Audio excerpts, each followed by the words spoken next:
কথা যা হওয়া পরে হয়ে দিয়ে, দাবি দেওয়া যা দিয়া পরে দিয়ে দিয়ে, কিন্তু যা চাই ইয়া তোর বেশি দিলে কি আপত্তি আছে না? ঠিক আছে। আর মাননীয় সংসদ সদস্য সকল কেউ বক্তৃতা দিন না ভারতে গুষ্ঠা নই, কারণ মাননীয় প্রধানমন্ত্রী তো আর বহু জায়গা যা ঘুরিব প্রোগ্রাম আছে।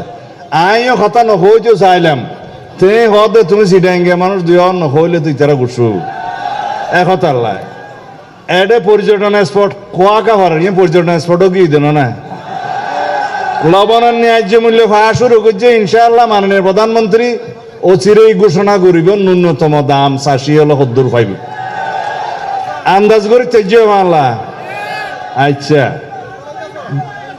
বাদ বাকি বেরিবাদর মন্ত্রী সহ বেগ কোনরে এটা বাঁশখালী আইয়ে পরিমাপ করি বললে ইঞ্জিনিয়ার আই বললে আর দিম আজিয়া মাপ করন, সময় নাই।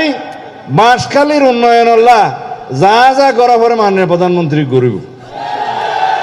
লোহাগাড়াও তো সাতকান্যার আর বড় ভাই শাহজাহান চৌধুরী জামাতের এমপিরি এডো কিছু ত্রাণ সামগ্রী দিয়া যাইব, আর নইলে হবে তো বাঁশখালী দিও বা আনা মানুষ না দিয়া যাইব।